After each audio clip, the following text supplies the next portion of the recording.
listening to Mediation Station, and this is your host, Greg Fenton. Each week, we explore topics and ideas related to the experience of people with conflict and look to promote the profession of conflict resolvers. We are available to connect with at Fenton Mediation, FentenMediation, what did I say? I lost my track there. FentenMediation at gmail.com and at 647-227-4734. Visit us at our Facebook group page to like us and Facebook group to become a member. Also visit YouTube channel, Fenton Mediation. Listen to podcasts of Mediation Station on SoundCloud, Apple Podcasts, and on Google Podcasts. Please follow us at our Twitter account at Fenton Mediation. The conversation today is titled Reframing Youth Conflict with Mediation Skills.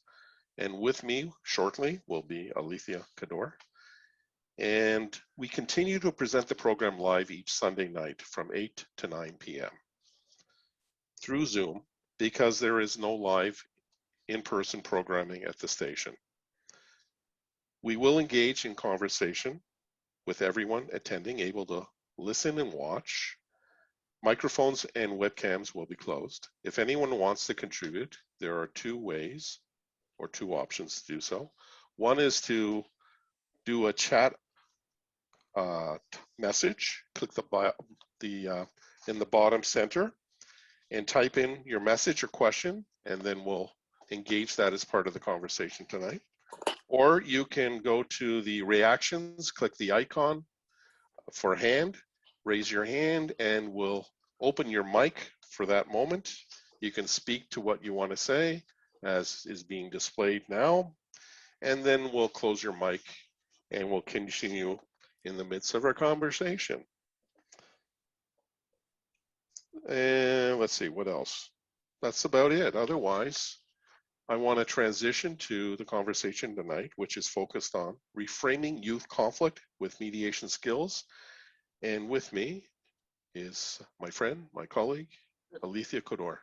Welcome tonight, Alethia. Hi, Greg. Thanks for having me. Good to see you again. It's been like a year since we physically saw each other in person. Mm-hmm. It's been about, I think it was March of last year when I was at the radio station. Yeah, you were there in person, and we had a conversation that was focused on Black community mental health matters. Yeah. And we also had another guest with us, Kim Cato. Yeah, absolutely. Yeah, absolutely. And that audio is actually available on SoundCloud and Google Podcasts and Apple Podcasts. Okay. And that was just before we had to really transition to physically not be together in the same space overall. Mm-hmm. So what's your mindset been like over the past year? Well, actually, it's been a positive experience, I must say, having almost a year of, thinking and reframing. And for me, it was just a huge reset. From the last time that you and I spoke, we were just scratching the surface of revealing the issues related to Black mental health. And at that time, I think we were really concerned about I don't think it was George Floyd.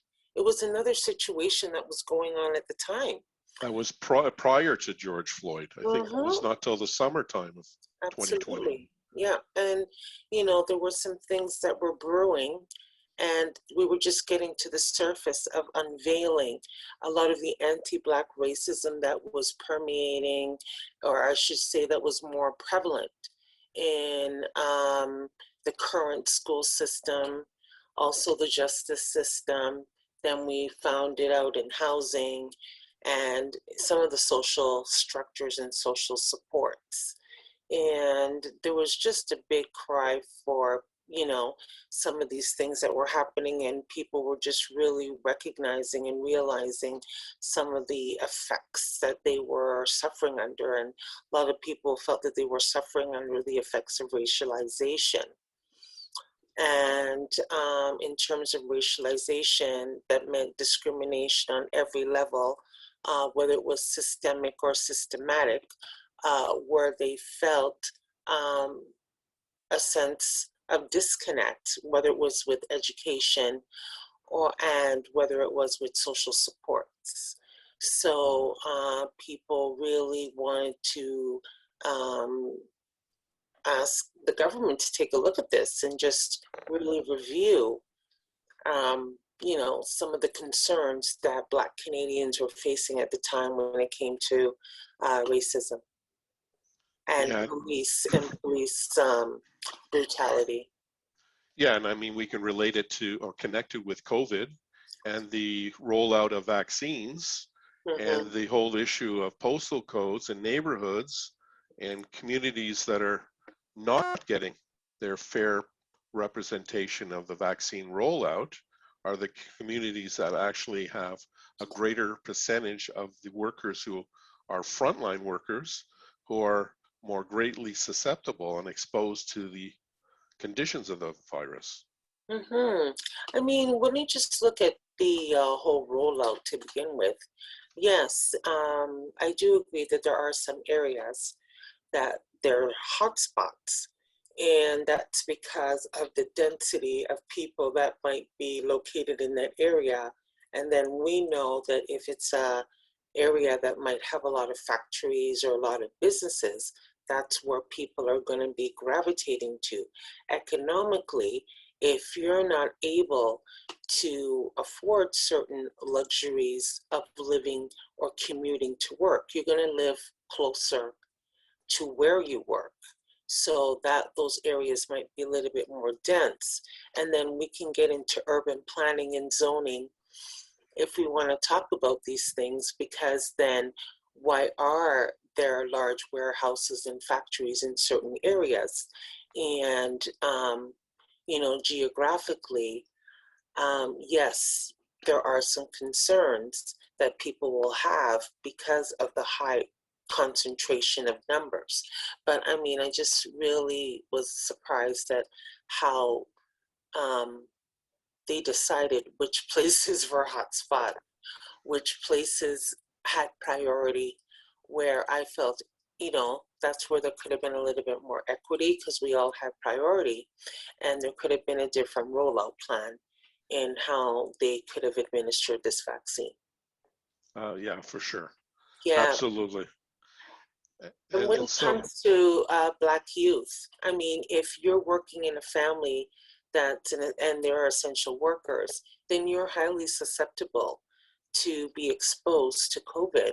But then the literature that had come out earlier, people were under the impression that young people were somehow immune or weren't, you know, yeah, yeah, so that caused oh, another concern for families right, and, absolutely.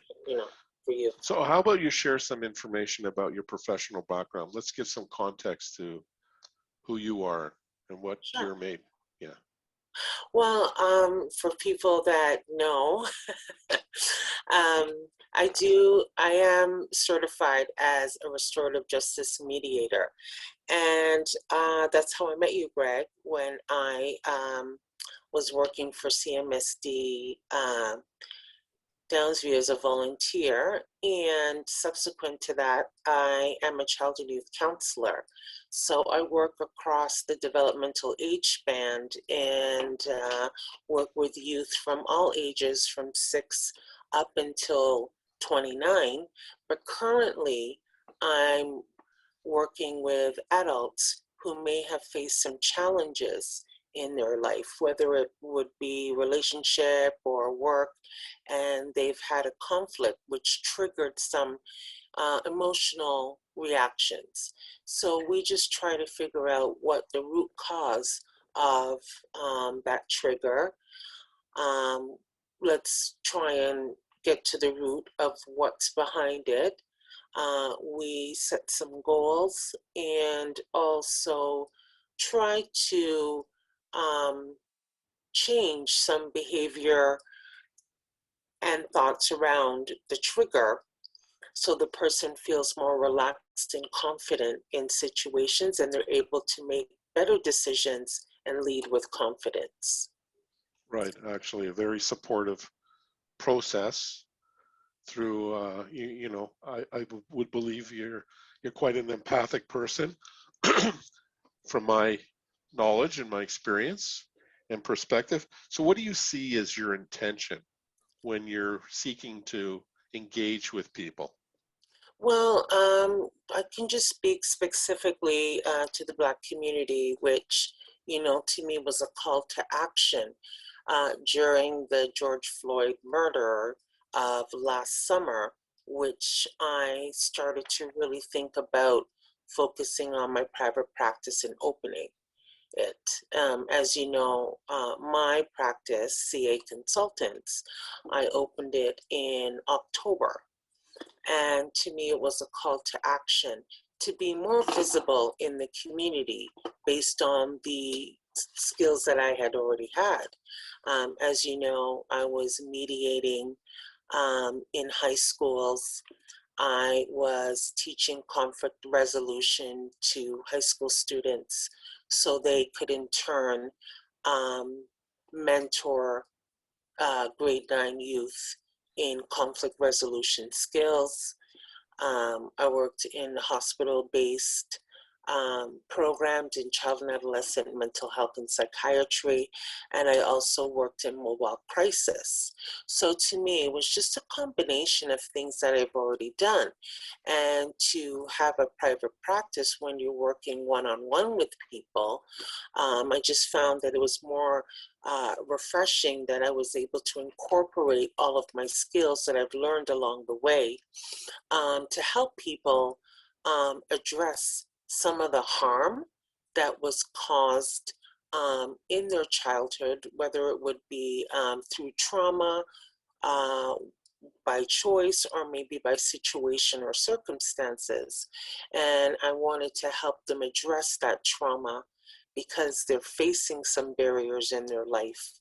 So we address those barriers, repair that harm, so that they're able to feel more confident about the decision and the direction that they take. And, from the literature that I've read, I can see the patterns that sometimes we might have some behaviors that might not be congruent with the way that we actually do present ourselves. And sometimes when we do have those triggers, we realize that it's based on things that weren't resolved in our past. And because of COVID, and now that we have less distractions, I'm finding that people are really stopping to think about some of the things that have caused them some harm. They're pinpointing where that harm and that energy that they may not have had put that full attention into. They're seeing that there's some deficits there. They want to address it because they realize that it's caused some concern, whether physical or psychological, financial, maybe social, where they've had to isolate themselves to address this particular behavior. And now they have the time to address it, and they want to make some resolutions so that they can lead a more, confident life. So let me say that with regard to COVID, it's like a catch-22. Yeah. It's obviously presented a major impact in a negative way overall with our lives. And at the same time, it's created an opportunity, from what I heard from you, that has raised to the surface, more conscious level, because of the nature that we have to stay at home more, and we're less mobile, we're less socially interactive, that things are happening in the home that have been underlying as let's say a symbolism of a volcano. The lava, is like brewing. You never know when the volcano will spew. It erupts at whatever moment. So some of these things have been ever present, and then something has happened that, with COVID, because of the being closer in proximity with family members, things happen. Unfortunate things happen sometimes. Yeah, Conflict happens, right? yeah. And I mean, this is a thing that we've noticed with crisis. Um, Out of crisis becomes an opportunity.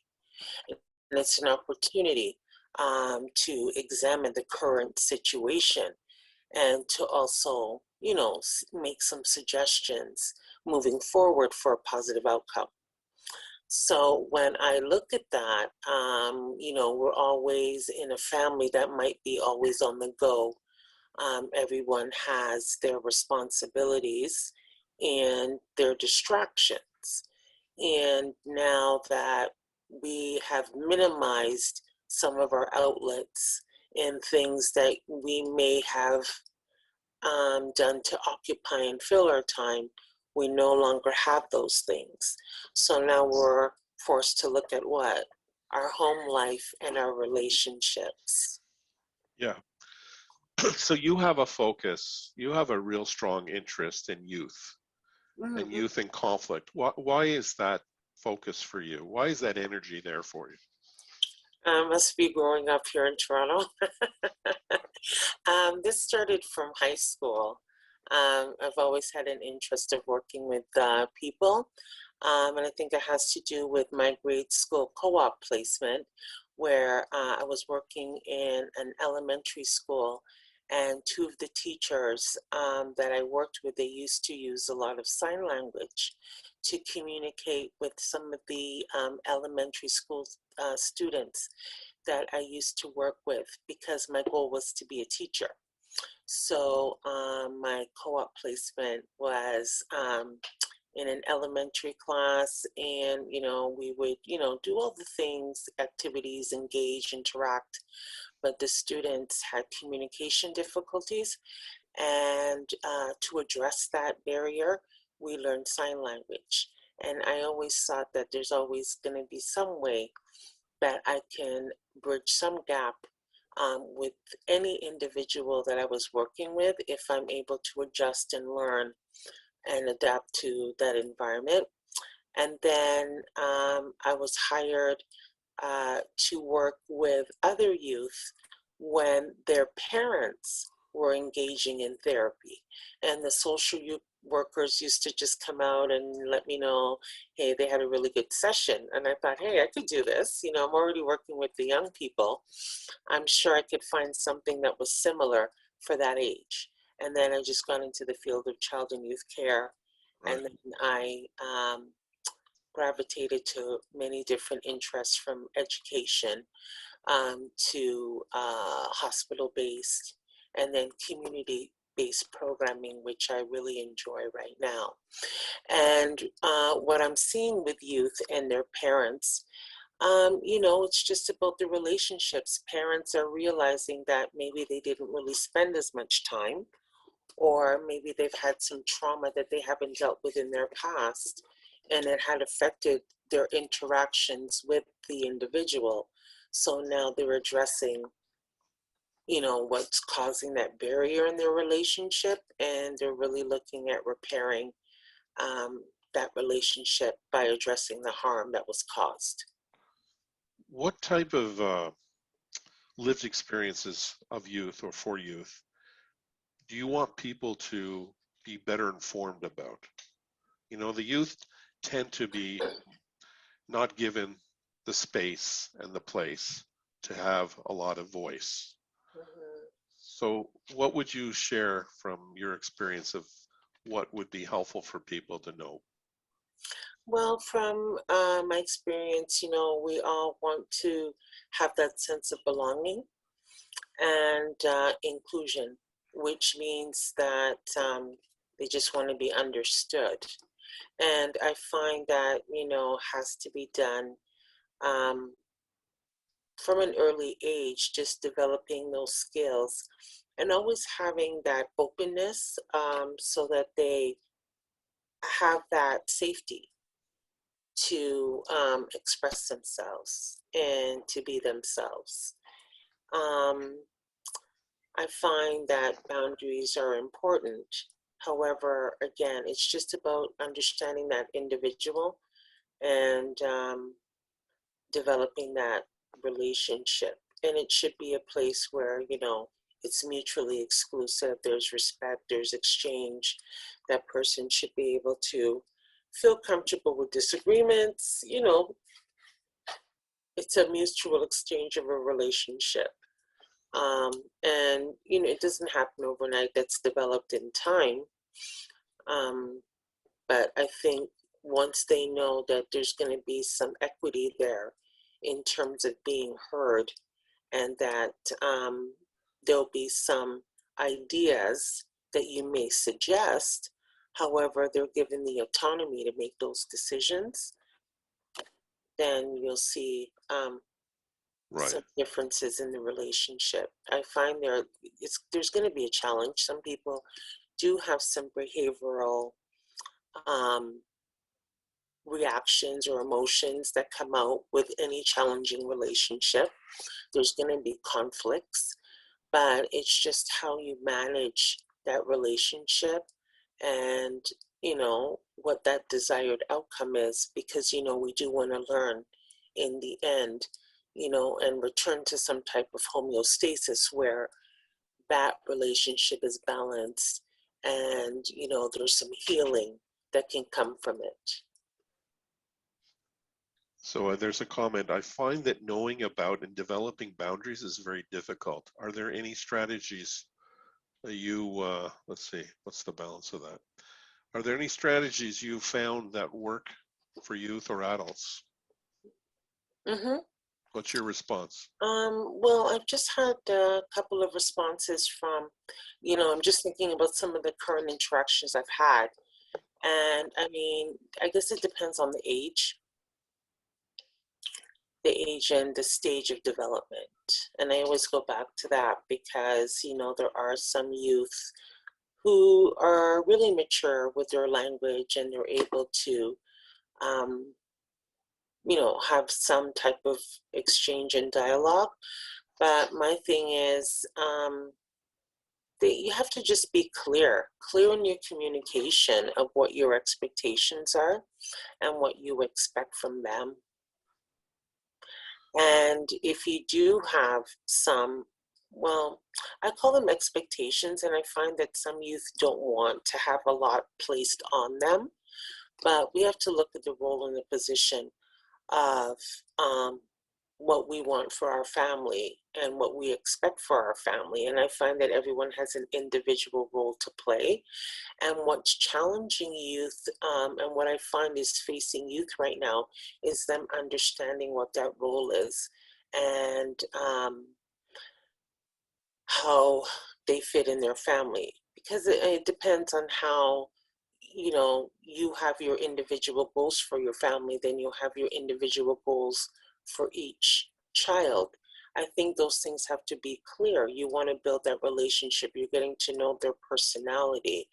There are some things in terms of their temperament, that some people might have more of an easy-go-lucky person versus someone that might give you a little bit of pushback and give you a little challenge. You have to get to know the person. You have to get to know their individuality. You have to get to understand how they engage and interact in their family. And youth right now just want to be validated. What's really challenging them right now is, their vulnerability around COVID, and also what their certainty is about the future. Things are just really up in the air right now. I have a lot of students that are graduating, and they're saying, well, what are my options for my future? Everything's work from home. Yeah. I don't think I'm going to be owning a home right now. Moving out of the city looks really good. So I say about like the strategies to me is a lot of one-on-one time. If you have more than one child or a grown adult in the home, everybody needs their individual time. And I also like to talk a lot to a lot of families about family meetings. What do you mean by that? Family meetings where the family gets together and they discuss some of the day-to-day interactions and things that are going on in the home. You know, if someone has a very, heated topic or a topic of interest that they want to discuss, especially when it comes around racialization and police brutality, also about the decision of George Floyd and the trial that just concluded this week. People were creating space so that they can talk about these things and address what's going home and what they're seeing on TV, and doing it in a way that shows some empathy and some understanding of what's going on in the current situation, because a lot of youth are feeling disconnected from their family because they're feeling like there's these issues that are going on, and how come no one's talking about it at home? How So, come nobody's yeah. addressing it? So, how do you see youth and their parents being affected by systemic realities, systemic racism, barriers, obstacles that they have to experience each and every day? Well, I just want to address, youth, and then we have, BIPOC youth. And I know people are saying, like, is there differences? And there are some differences that need to be addressed. And especially around expectations. And a conversation that a parent might have might look different in a Black and Indigenous home, especially when it comes to dealing with getting stopped by police, and also when it comes to understanding who we are, and the justice system and the education system. And we have to face that reality, because these things were already exposed by students, and students were demanding that their curriculum needs to change because it just does not reflect their current situation. And that's the disconnect, because we have come from a school system that always taught the same way and the same type of structure. And our students right now are saying, you know what, that information doesn't serve us. What we're seeing in our community, what we're seeing in our world is different. And we need space in our home to start dealing with those issues. Mom and dad, we just watched it on TV and we never really talked about it. We're just like, oh, geez, look what happened in that part of the world. But it's Yeah, happening in Toronto, right? We had yeah, 3 Indigenous and Black youth harmed by police. yeah. I wanted to get into unpacking about the traditional way the education system presents its subject matter, its content, and how youth connect with that or not, and how, especially with the Black community as well, and the whole idea that there's no representation or minimal acknowledgement in the content, the subject matter, for youth to say, hey, that's part of my world too. And, when we're talking about inclusion and belonging, that's where it first starts, when we enter the school system. And, when we're trying to find information that we can relate to, we're automatically talked about is slavery. So that's where the separation and the division starts. Because when you're sitting in a classroom and someone just says, hey, people that look like you are slaves, you know, how do you feel sitting in that classroom? that just reinforces the whole notion of, the marginalization and the whole labeling and the separation of individuals and the lack of feeling belonging as part of the overall society and social engagement. I mean, I can speak so far. You obviously can speak much better than me. Mm-hmm. And thank you, Aaron, for highlighting that I am addressing trauma-informed practice. But I'm looking at it also not from a Eurocentric lens, but I'm also looking at it from an Afro-centered lens, because I am identified as a Black person, right? A person of color, who's also suffered from the effects of racialization myself. I mean, I am an immigrant. I came to this country when I was 7 years old. I was born in the UK, and my first formal years of education was a UK British education system, and then I came here, and then I was asked to take a test to see what level of intelligence. I was only 7 years old. Like, how would I know if I was smart or not? But that's the school system, right? In terms of when we talk about education and testing, we do grade 3, we do grade 6, we do grade 9. So at that time, we weren't that heavily into testing, but I took this test.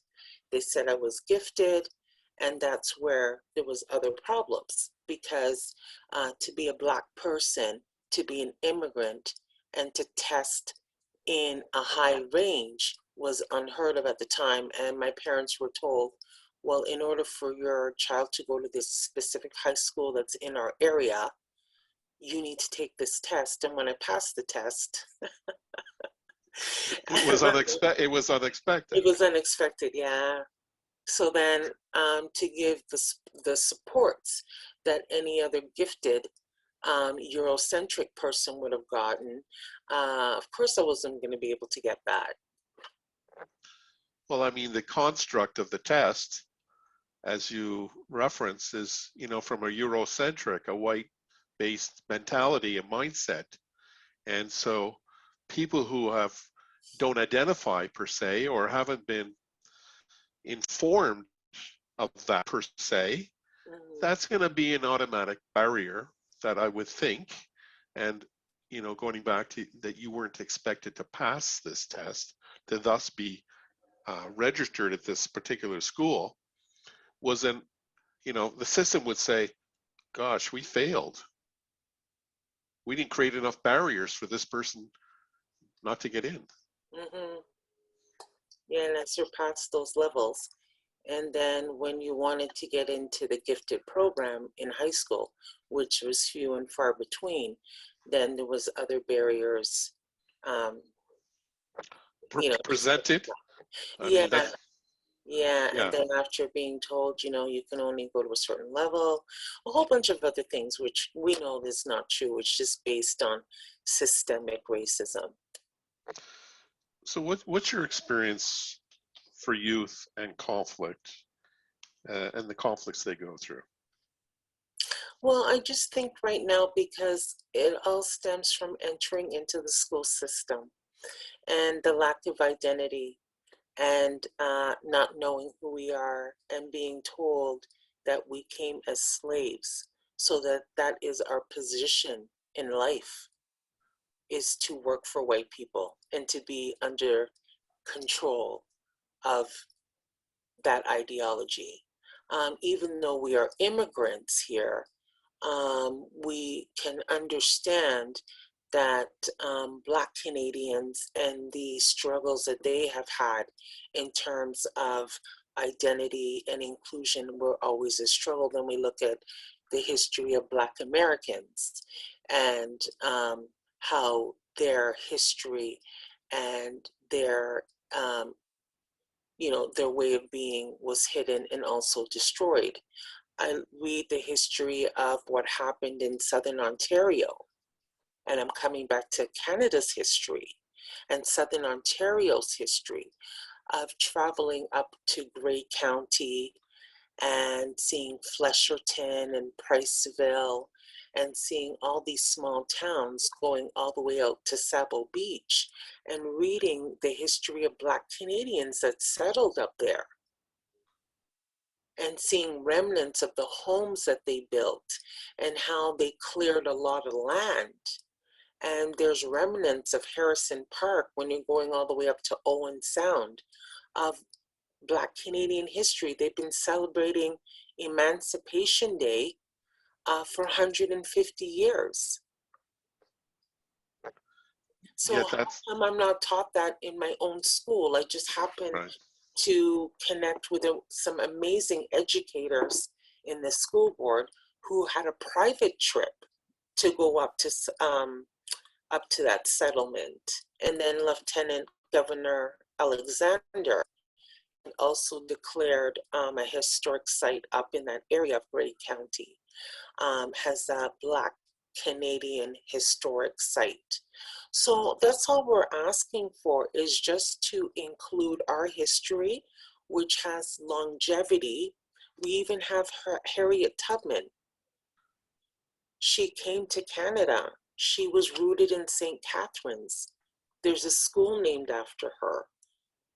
They show through the Underground Railroad that she came through Canada. She came through Ontario. Right. So why can't we learn about her? Why can't we learn about the great things that Black people have contributed to this country? How do you rationalize how the youth, when they enter into the system, the education system, let alone they're in contact with the criminal system, justice system, because we know that's a major complication too.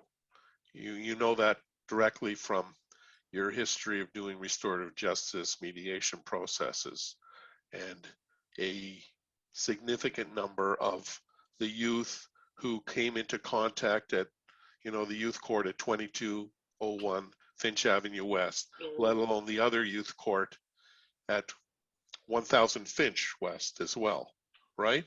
And then you work to engage. What is your sense of the impact these senses of the system being so, I don't want to use words to define that experience because that's not for me to define. Okay, I mean, because we've all had different school experiences, and that's what I chalk that up to. When I'm addressing parents that have been in the school system here, they have a different experience as their children would. So when you're not able to identify with people or historic events that include you, you feel disconnected in school. You don't feel like you belong. So coming to school becomes a place of anxiety. It becomes a place of sadness because you go there and you're not hearing anything that reinforces or validates who you are in your existence and your history. So going there becomes performative. You're just showing up, but you're not really investing any value or any worth into what you're doing. And we have those students that barely pass, or they might get into a conflict in their community because they feel a disconnect. They get charged, and then they have a record, and depending on if it happened in your school or in your area, you might be part of the safe schools. But now they've changed all that zoning and laws. And when I was doing safe schools, that was part of our responsibility, was to connect with the youth that may have had a criminal charge and they had to leave their school and attend another school because of safety areas or bail conditions. So I would just check in with them, just make sure that they had someone to address their needs, talk about their school experience, because they were out of place. They weren't even in their area, which could have increased more risk for these students to not be in a safe space. So for these students that had already had charges, they were asked to leave their community attend another school that wasn't in their area, that opened them up to a whole bunch of other issues because of, gang affiliation, coding, zoning, certain areas you're not allowed to be in if you're from another neighborhood, and the school becomes a territory zone. School should be the neutral place, but it does not become a neutral place because depending on who you were affiliated with, if they find out that you go to that school, then you have to be aware of your environment, your surroundings. And I had many students that I worked with that they had to get safe schooled. And then they got into another conflict at the school because somebody remembered them from the neighborhood, and then there was another issue. So that's what most of my mediation was in the school system, was just addressing previous issues that they could have had in their communities. Some of the students that had conflict with each other, they knew each other from elementary, something wasn't resolved, and they carried it on to high school. Or they were in the community, an issue happened in the community. As a result, the person knows what school they go to, and the conflict is carried on in that environment, in the school environment.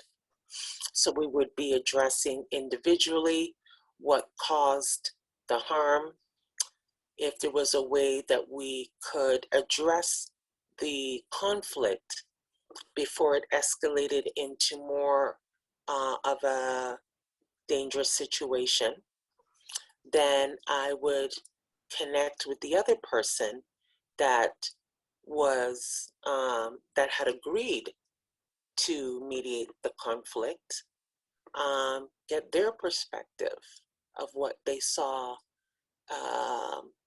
has a change in their relationship, and if they are open to addressing that harm and repairing the relationship. So I have been successful in mediating cases that could have been potential high conflict. And some of it is based on misunderstanding, some of it is based on hurt, some of it is based on old wounds from family members that just happen to be in the same affiliation in the same community, and they just carried it on from generation. And then the conflict happens, and then they're willing to address it.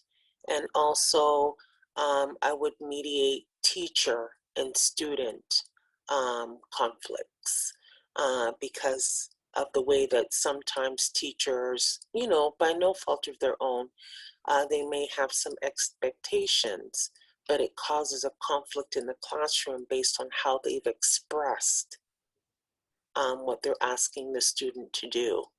And when they're able to talk in a more quieter one-on-one space with some support, then the teacher's able to be clear in their communication of what they were expecting. And then sometimes we see that's because of transference and counter-transference, where they really believed in their student, they were disappointed, and then it became a conflict. But it was because the teacher really believed in them and they really wanted to see them do well, but that student wasn't at that position or place to receive it. But once we were able to mediate the situation, then the student is able to receive from the master. I was just thinking about that now. But you know what I mean? It's just about the reciprocal relationship, right? And that mutual understanding of really focusing on that exchange and really wanting to, like I said, return that relationship into something that's mutually beneficial to the both of them. So I always find that there's where that invested energy is. Youth just want to be heard, and they want to be validated, and they want to know that your relationship with them is important. Yeah, and so as a mediator, that I think one of our major responsibilities is to create the conditions for people to feel they can come into that space and place to have the opportunity to express, to be heard, and to be listened to, and to contribute to create new and positive opportunities for change.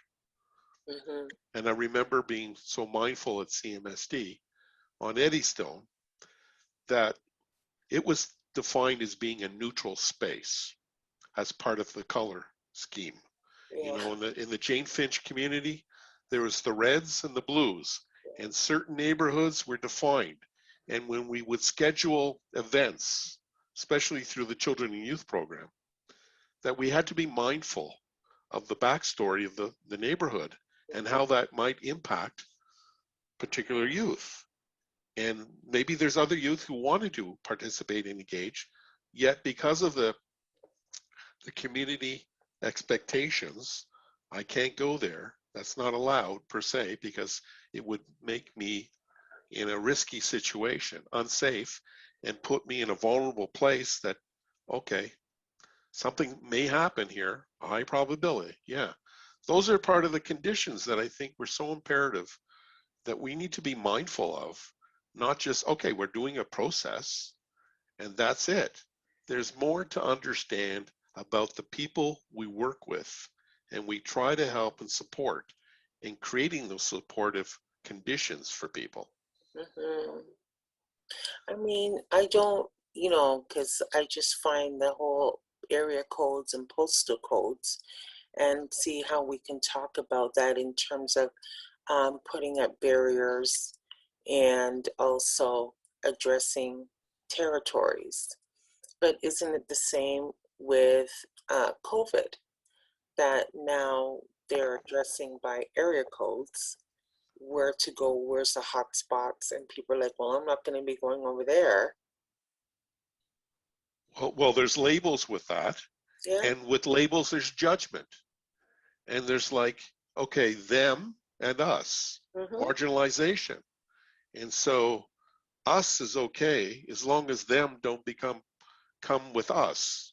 Mm-hmm. And so And help cross me. over, yeah, Yeah, cross over right. to my postal code. I don't, Yeah, because but my that's all postal part code, of, I was like, that's all about, stigmatizing people and community members and separation rather than inclusivity, and let's work together rather than help them, help us.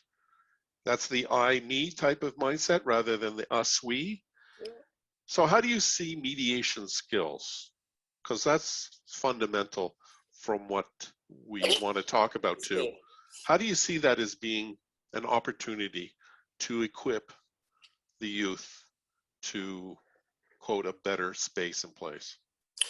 Well, thanks, Laura.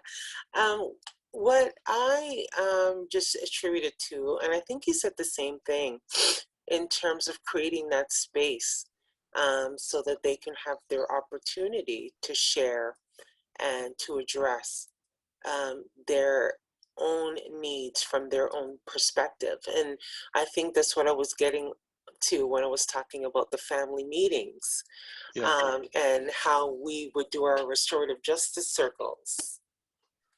You want to give a little explanation for the benefit of people who may not be as informed about that? Okay, well, I've done them in two different ways. So when Share I was whatever you in, do. That's okay. okay, so in the school system, if there was an incident and a lot of people in the class, or maybe it was in the hallway, and people were affected by it, and they witnessed some of the harm, whether it could be amongst two teenagers, it could be the police coming into the school, it could be, an interaction with a parent, because we're in a public school. So people might witness a trauma or a serious event, and they may have some lingering effects based on what they witnessed. So depending on how they were directly affected by that harm or indirectly affected, they do have the opportunity to be part of the healing circle. And when we talk about the healing circle, it's the people that were immediately involved in the event, they have an opportunity to bring a support person. Then you'll have a representative of the community. You might have a community member or an elder, someone, of position that has some influence in the community, and they might be a consistent person that you can call upon to mediate situations and be part of the healing circle. Then you'll have that person's family, the other person's family, and some other highlighted community members. And then depending on where the healing circle takes place, then there might be a representative maybe from the school, the principal, someone that wants to just be a part of addressing the harm and bringing that balance to the community. And I always like to source where this principle comes from, because it is an Indigenous and African principle. When you say source, what do you mean by that? Well, when I read it when I was doing my training, I was just looking at some of the literature in how this circle was formed in the first place. And I don't think I was aware at that time that it was an Indigenous principle, that some of these practices were something that was implemented many centuries ago. And I always felt that that was part of us acknowledging where we got that structure from, where we got that model from. Well, I think there's been historically a lack of recognition, and from white or Western societies, that the roots of many of our practices are from Eastern cultures or African-centric cultures, for sure. And, it's the whole thing about taking ownership and then marginalizing anybody else who's not part of that identity, unfortunately. And so, this is an opportunity for us to educate and inform, and also push back at that kind of mentality and mindset and practice, because we're here to talk, and at the same time we're here to provoke people to actually do something. And I agree. And I think you feel so elated when you see that there is a piece of your identity that has been included in learning how to resolve conflicts and decision making, because the media paints a different picture of Black identity as aggressive, as violent, always causing problems. That's why there's more policing, because this community cannot keep themselves under control, when in fact that's not true. We've been pivotal. We're the ones who created decision making in diplomacy. Oh my gosh, we had Nelson Mandela in jail for 25 years. Which other person do you know that can stay in there for that long, right? So there must be something about that person, the mentality, the resilience of this community, that they can withstand some of these horrible conditions and things that have been placed on them, because their history has been erased. Yeah. Acknowledged. We just want to be acknowledged for what we've done. And it's not like people don't know what we've done. Don't get me wrong. There's just no consistency. And now there has been a ratification through Ontario colleges and also through the education system, that they will have more Black focused education in the school systems. That's all we want. When you say eradication, what do you mean by that? Is that, did I say, oh, well, they just want our, sorry if I said eradication, but I think I meant. I thought I heard eradication. Okay, no, what I meant was ratification, which means that okay, maybe you said ratification. Yeah, it's just, there was a contract, and I think there was a demand over the summer that students are saying, how come I don't have any Black focused courses? How come we don't have anything about racial justice? How come I don't have anything about the history of Black and Indigenous people? So they're demanding that, and now the schools are saying, okay, let's include it when we can. Let's acknowledge the contributions of certain people. Sorry.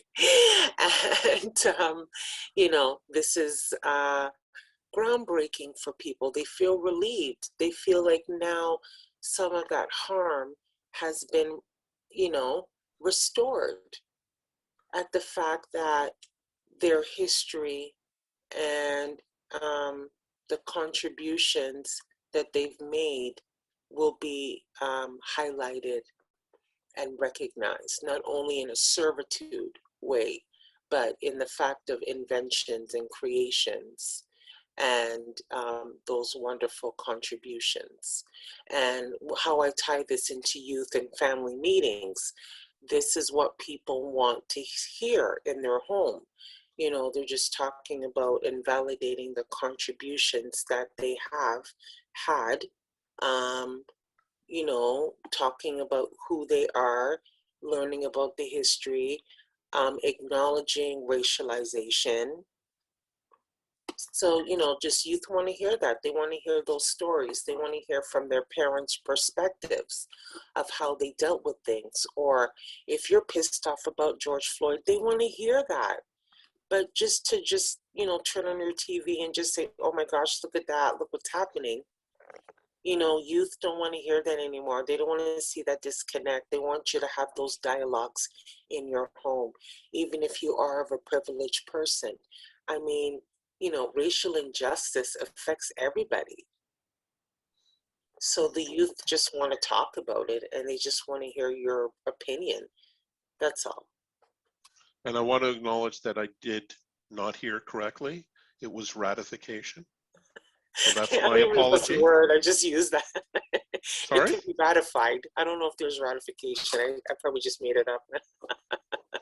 Well, it wasn't what I said, or what I said that I thought I heard. And nevertheless, it's what you intended.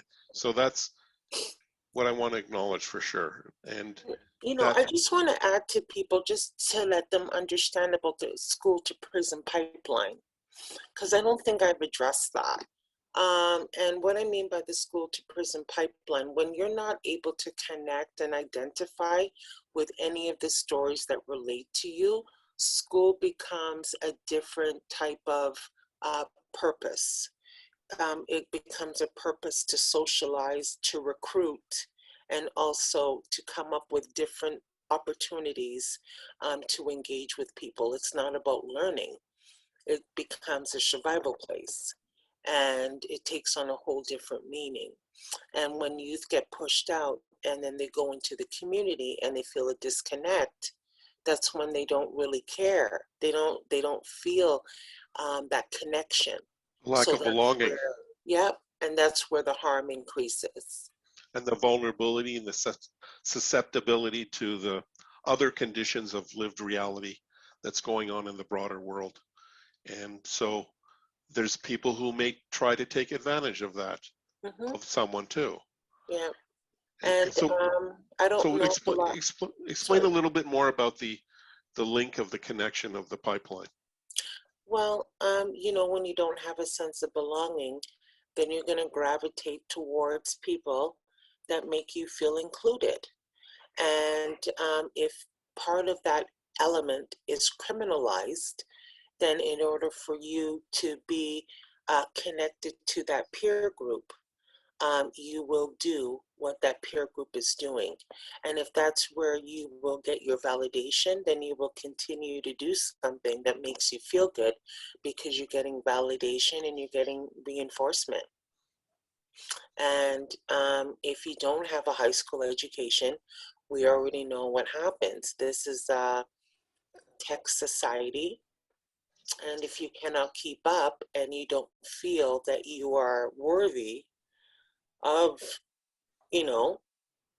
having things, and you're just going to be with the group that will meet your needs. And if this is the way that you choose to have your needs met, then you will do that, because without a formal education, we already know where that could lead to. And I'm not saying it happens to everybody, but for some people who do get enticed by this way of life and materialism and being able to survive, then you will use those survival tactics. Yeah, for sure. So in terms of what are you hoping to happen as part of our conversation? What do you want to see happen? Well, it's funny that you asked me that, because I was, prior to you and I connecting today, I'm working on this Black Youth series. And it's just part of a series that I was working for a community agency. And we're just looking at how our families, especially the Black family, functions and how they interact with each other. And it's all around relationships. And one of the questions I had to the youth is like, what are the challenges that are facing youth today? And not to really say that, you know, what are youth's problems, right? But I think they're noticing, you know, the not a sense of belonging, um, you know, the issues of validation, having to have their parents' expectations or lack of expectations placed on them. Um, you know, now they're in a remote world. How do they function and survive? Are they feeling socially isolated? Because we never really had to experience a pandemic of this magnitude. I mean, I remember SARS, and SARS was quite concerning for people that were in the hospital system. I don't think people outside of the hospital system realized the magnitude of what we had to go through having to work in that system. Now I'm hearing the same thing with COVID. The hospital workers are stretched and they're overworked and they're exhausted, and it's the same pattern. So what I was getting to is the fact that, you know, I'm seeing some duplications in terms of how we manage things. And yeah, my heart goes out to people right now. I mean, we're just going through a lot. And then we have youth that feel that they are susceptible and they're immune to the disease and they're not as affected, when in fact, I mean, there's so many different variants happening every day, and it's becoming really concerning. I am glad that people are getting vaccinated, absolutely. It's just that this is a good time to speak with your youth and have these conversations. And you know, just find out, like, how are they feeling, like check in with them. I mean, this has been like a serious phenomena to me. I mean, I'm really interested in it. Like, it just really blows me away. I think I've read so much scientific data in the last year on just understanding what's happening here. And then can you imagine if you have a youth that you have to explain this to? I mean, parents are very challenged themselves. So whatever I can do to support people and reach out, then please do that. Or it may It's even time. provide, sorry, or it may even provide an opportunity for the youth who are very socially aware, social media conscious and aware, to have the conversation with their parents to better inform them. Because Yeah. some of the parents, because of their technical skills or their busyness with going out and making a living to support the family, don't have the opportunity to hear the information. And that was the thing, you know, because I was on a lot of COVID webinars, and that's what they were trying to do. They were saying not everybody has access to the internet. So then how can we share this information so that everybody gets the consistency? And that was it. You just have to get the young people to translate. We had to, just increase the visibility of the message. And that's what I say also to parents. You have to just create that time so that you can understand what they're saying so they can get that message. If you're there to support them, you are. If you've had some difficulties in the past, now is the time to apologize. Or maybe you have some time now to state your position and the reason why you made those decisions. Let's make things crystal clear with our communication so that, they can trust you. And then they can confide in you, and then you can start making those decisions. But I think the family meeting is just a great place to start. I think a lot of parents do get concerned. Their personality comes out. They might be afraid of, what their youth or their grown children might find out. But this is your current reality. This is your personality. This is who you are. Never time for a change. If you need to make that change, why not do it now? But now you could do it with some support because there's therapists out there that are ready to help and ready to help you face those difficult conversations. And in addition, how we see the connection of the mediation skills with the communication and the dealing with differences, and not to see them as barriers, to see them as opportunities, so people can actually come into a space like the meeting space that you're so fond of and very, fundamentally promoting, and that they can have those safe conversations of difficult matters as much as possible, because it's not an ideal world. We like to think it is and hope it is. There are struggles that people go through continuously, and having the personal capacity, the competencies to have these conversations through their struggles in a supportive manner, nature, mediation skills, communication skills, interpersonal skills, these life skills are foundational. Mm-hmm. And, once we do remove this thing of wanting to be right, it's not about that. It's just, giving that person's time to be heard and to be validated, and also to have a plan so that the next time there's harm caused, there's an opportunity, like you said, to repair it and just find a different way of strengthening that relationship. Yeah, and the idiom, just because doesn't mean it has to be. Mm-hmm. So we're needing to close out very soon. I just want to put it out to anybody in the crowd there. If you want to present a question or a comment, anything that we want to help with for tonight, now that we have an opportunity with Alethia with us, and I say silence is a good tool. Doesn't mean that it's not. People are just sitting in the crowd with such provocative ideas. So hopefully this will resonate afterwards, that people can be agents of change as well, positive change in their communities, and get this video, the audio out too. And when you said today that you were drafting or putting together some kind of package of material to help better inform community.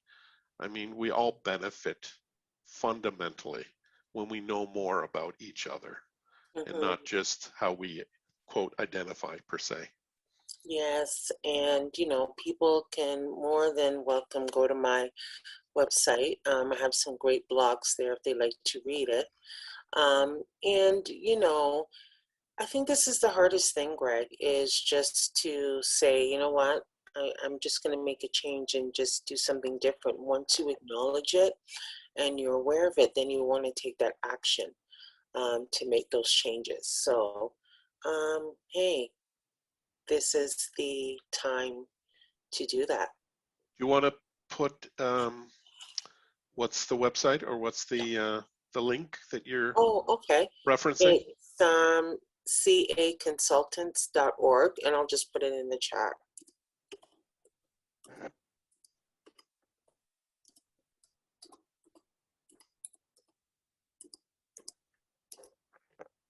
And oh shoot, I spelled that incorrectly. Can you believe that? Hey, and I do have some blogs. I have my podcast there. And, you know, if you have some questions or you want to download my free booklet, you can do that. Everything's on there. So www.caconsultants.org. Correct. Yeah. Okay. What is one final question, basically? Sure. What does having this conversation mean to you? What is it? Well, I enjoy speaking with you, Greg, because every year we have these really stimulating conversations over the past couple of months. And for me, I just think it's important because, you know, even though I may do different things in my daily life when I'm interacting with people, you know, the mediation skills and just looking at restorative justice, repairing the harm has been something that has always helped me in my quest for social justice, that people do have the equity and the inclusion to address some of those harms, and also to have their problem-solving tools and coping strategies acknowledged. And for too long, the Indigenous and Afro-centered principles of healing haven't been acknowledged. And I just like to put that to the forefront, that, you know, we've been creating these systems. We just knowledge for it. That's the point. It's to acknowledge and to celebrate that it's as much of, or even more so, the roots of how we really are in terms of this society. That giving value and that acknowledgement overall. So we don't have to wait a year for another gig together. We can think of some other thought-provoking, focused conversation we can have, and we can do so if that's up to you. You know, I'm putting you on the public spot here. Nevertheless, I think there's a kindred connection. So yeah, you know, I'll message you about something. Okay, and you know I'm open to, you know, as a provocateur, an agitator. Those are some of my identities. Was there a hand up for a moment? Yeah. I saw a yellow hand, and it flashed before me and then left. So, anyways. Well, I just want to thank people for acknowledging the work that I do, and I will continue to do it. And I enjoy collaborating with others. That makes us have more allies, more people that want to support the work. Yes, for sure. So that's where the definition, Erin's saying clapping. That was her hands. She's clapping. Thank you. Thanks, Erin. Appreciate it. Okay, so thanks everyone. We're going to say goodnight and see you next week. And watch out for the video on Fenton mediation, and then also I'll share that with Alethia, and then, you know, we'll spread the word, because this is about messaging and getting as many people as possible to be informed and educated. So yeah, the screen's going to close momentarily, so say good night. Good night. Thanks for having me. Thanks, Alethia. I appreciate it. Thanks. Nice meeting you, Laura. Take care.